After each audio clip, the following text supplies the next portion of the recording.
काबिल एहतराम साथियों, आज मैं बड़े फख्र से इस इज्तिमा में शामिल हुई हूँ। मुझे इस बात का फख्र है कि सुप्रीम कोर्ट बार एसोसिएशन, जो हमारा एक प्राइम ऑर्गेनाइजेशन है, उसने आज भी अपने उस रोल को मेंटेन रखा है। आप सिर्फ बात की आवाज नहीं डाल कर आप पूरी कौम किया। भोगला कम्युनिटी ने हमेशा इस जिम्मेदारी को निभाया है। मैं जिक्र करना चाहूंगी उस मूवमेंट का जो वोकला ने एक मिलिट्री डिक्टेटर के दौरान शुरू की थी 2007 में। जनाब आली, उस मूवमेंट के मकसद को समझना बहुत जरूरी है। हमने जुडिशरी का साथ नहीं दिया। हमारी मूवमेंट के दो बड़े डिस्टिंक्ट मैसेजेस थे। एक उस डिक्टेटर के लिए, you don't mess with judicial independence. दूसरा मैसेज जुडिशरी के लिए था कि जब आप खड़े होंगे अपनी इंडिपेंडेंस को प्रोटेक्ट और सेफगार्ड करने के लिए, तो बार आपका साथ देगी, और बार ने साथ दिया। बार ने हमेशा जुडिशियल इंडिपेंडेंस की अर्ज जुडिशरी से ज्यादा रही है, और हमने हमेशा कोशिश ये की है कि जुडिशरी को बागर कराएं कि हमारा काम जुडिशियल इंडिपेंडेंस की वैल्यू को प्रोजेक्ट करना है। आपका काम है कि आप अपने ऊपर असॉल्ट और अटैक्स को एक सॉलिडेरिटी से थ्वाट करें। आज हम वो नहीं देख रहे। मैं ये भी कहना चाहूंगी कि इस बदनसीब मुल्क को कभी ऐसा दौर नसीब नहीं हुआ कि हमारे मामला हमेशा अच्छे रहे, लेकिन जिस नहज पर मामला आज पहुंच गए हैं, हमने पहले कभी इंस्टीट्यूशंस की इरोजन, इक़्तिदार की इरोजन और ब्लेटेंट रिप्रेशन और अथॉरिटेरियनिज्म नहीं देखा। जिस पस मंजर का मेरे से आने वाले पहले साथियों ने आपको बता दिया है, उस पस मंजर में ये बात नागुज़ीर है कि हम जो ऑर्गेनाइज सिविल सोसाइटी है, आज हाथ बांध कर स्पेक्टेटर न बने रहे। हम स्टेक होल्डर्स हैं। हम बाहर बैठकर पार्लियामेंट की इरोजन को देखते रहें, ये हमारा रोल की नवी है। हम बाहर बैठकर जुडिशियल इंडिपेंडेंस को इरोड होता हुआ देखते रहें, ये हमारे रोल की नवी है। और इस रोल को ऑब्स्ट्रक्ट करने के लिए वो आपकी मुक्तदर, सो कॉल्ड मुक्तदर कुव्वतें अपना पूरा जोर लगा रही हैं। आप जुडिशियल इंडिपेंडेंस की बात कर रहे हैं, आप पार्लियामेंट की मार्जिनलाइजेशन की बात कर रहे हैं, यहां पर तो सिविल सोसाइटी का पूरे का गला दबा दिया है, और हम वैसे देख रहे हैं। हम कभी देखते हैं एक बयानिया बनता हुआ, फिर उसको गिरता हुआ देखते हैं, फिर दूसरा बयानिया बनता है, वो फिर गिरता है। भाई साहब, बात यह है कि हम आपके बयानियों के कोई डिपेंडेंट नहीं है। आज हम अपना बयानिया बनाएंगे, और वो बयानिया कौन बना रहा है? आपका आजाद मीडिया बना रहा है। उस मीडिया की आजादी इनसे अब बर्दाश्त नहीं हो रही। मुझे कई दफा लोगों ने कहा कि वो परवेज मुशर्रफ, उसने तो जी चैनल पे चैनल खोल दिए। भाई साहब, उसने कमर्शियल एंटरप्राइज के लिए चैनल खोले होंगे। जब उन्होंने अपनी आजादी या इज़हार को इस्तेमाल किया तो वो चैनल बंद होने शुरू हो गए, फिर कैमरा भी बन गया। यहां पर एक मैसेज पेशावर हाई कोर्ट से दिया गया मीडिया मालिकान को। मैं भी इनको एक मैसेज दे रही हूं, don't find yourself on the wrong side of history. जिस आजादी का खाते हो उसी को सर्व करने में कोलैबोरेट करते हो।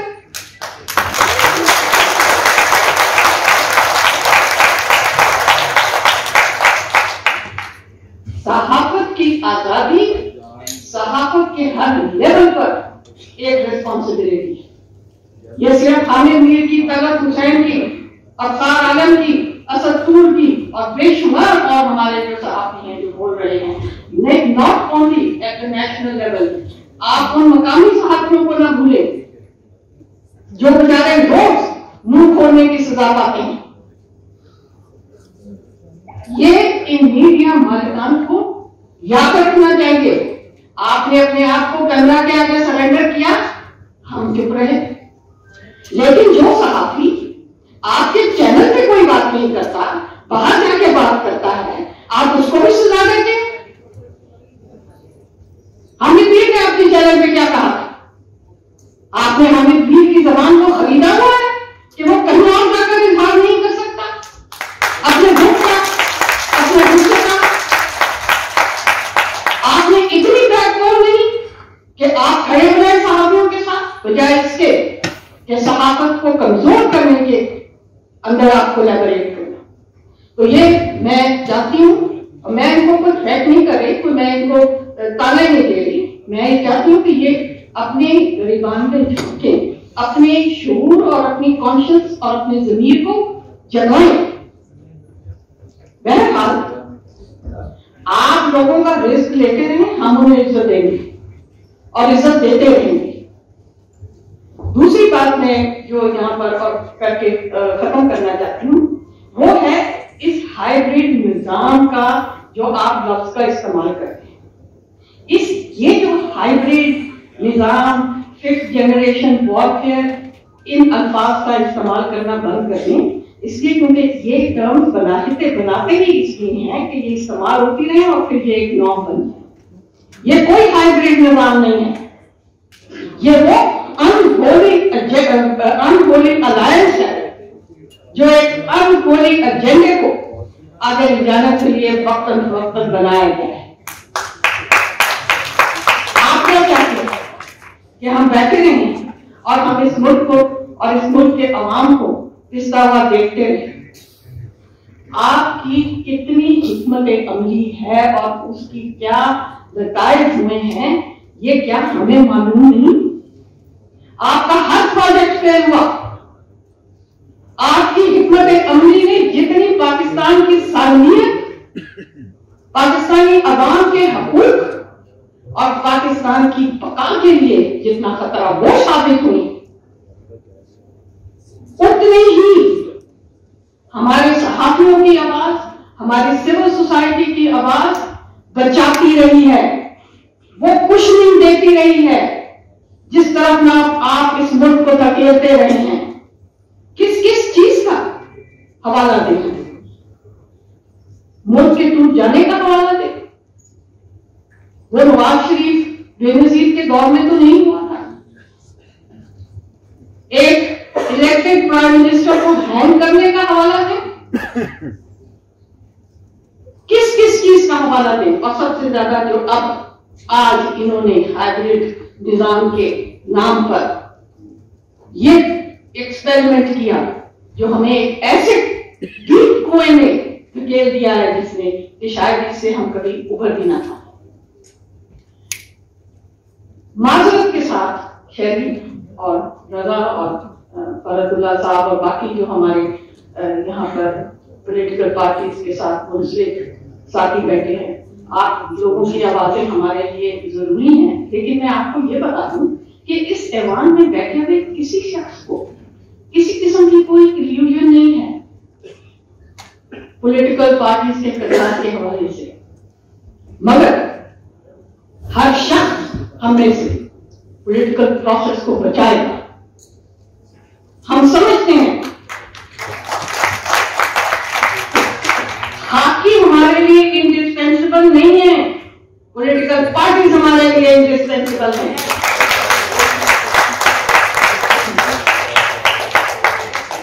सेपरेशन ऑफ पावर्स हमारी कॉन्स्टिट्यूशन का एक फंडामेंटल प्रिंसिपल है। ये जुडिशरी को भी याद रखना चाहिए, ये पार्लियामेंट को भी याद रखना चाहिए। जैसे हमने कहा अपनी इंडिपेंडेंट जुडिशरी को खुद सेफगार्ड करनी चाहिए, पार्लियामेंट को भी अपनी एफिकेसी का खुद एहसास होना चाहिए। मगर बहरहाल बात यह है कि इंस्टीट्यूशन को प्रोटेक्ट करना एक फर्ज हमारा है, लेकिन इसके साथ साथ इंस्टीट्यूशंस को उनकी असलियत बताना और असलियत क्या होनी चाहिए ये भी हमारा। अभी पार्लियामेंट्री कमेटीज की बात हो रही थी चंद दिन पहले, तो इंसानी हुकूक की कमेटी किसी को पसंद नहीं आई ऑपोजिशन में से। भाई साहब बात यह है, जब अफसर साहब खट्टर थे सेनेट की कमेटी में या बाबर साहब एक्टिवली इन कमेटियों में हिस्सा लेते थे, तो हमारी एक आवाज होती थी, एक एक्सेस होती थी सिविल सोसाइटी की। अब वो एक्सेस भी खत्म हो गई। ऐसा कभी वक्त नहीं आया था कि सिविल सोसाइटी या ऑर्गेनाइज सिविल सोसाइटी जैसे बार है, जैसे ह्यूमन राइट्स कमीशन है, जैसे फेडरेशन ऑफ जर्नलिस्ट है, इनकी आवाज टोटली नजरअंदाज कर दी है। आज ये मौका आ गया है कि बड़ी ब्लेटेंटली और ओपनली हमें ये मैसेज दिया गया है कि you the people don't matter. Well, I am sorry to say, not only do we matter, we will make sure that we remain relevant. आप आवाज दबाते रहें, लेकिन ये आवाजें अगर इस दौर में भी नहीं दबी और आज ये इज्तिमा हो रहा है, तो आप इमेजिन कर लें कि भाई साहब ये आवाजें रुकने वाली नहीं।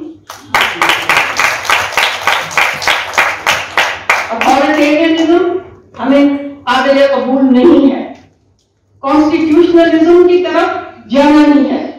इंस्टीट्यूशंस अपने रोल अदा नहीं करेंगी तो इंस्टीट्यूशंस अपने आप को कमजोर करती रहेंगी, और हमारी आवाजें जो सपोर्ट करती हैं इंस्टीट्यूशंस को, उनकी वक़्त नहीं रहेगी। ऐसा वक्त भी आया। हमने जुडिशरी के लिए आवाज उठाई, हमने जब ये सारे मामला हो रहे थे काजी फाइज ईसा साहब के, तो हमारी जितनी बातें थी वो ड्यूप्लीकेट थी। जो बातें हम कर रहे थे, ये पता चला है कि भाई साहब ये attacks against the judiciary deliberate policy का एक हिस्सा है। मैंने हमेशा ये बात कही है कि जुडिशरी को अपने आप को सेफगार्ड भी करना है और इंसुलेट करना है अपने आप को from being used for the purpose of political engineering. और अगर ये अपने आप को इंसुलेट इससे नहीं करेंगे तो अपने आप को इंडिविजुअली भी नुकसान पहुंचाएंगे और सुप्रीम कोर्ट को भी नुकसान पहुंचाएंगे। मैं सहाफियों को ये कहना चाहूंगी कि आप खड़े हैं, खड़े रहें। मतीउल्लाह जान, जहां खड़े हो खड़े रहो। आपकी आवाज आपकी कौन सुन रही है? लोगों का शऊर आपकी आवाज से जाग रहा है और इसीलिए पैनिक मचा हुआ है इन मुख्तलिफ हलकों में। So thank you very much. We are standing with you. We will keep standing with you and give each other the power to overcome these challenges. शुक्रिया।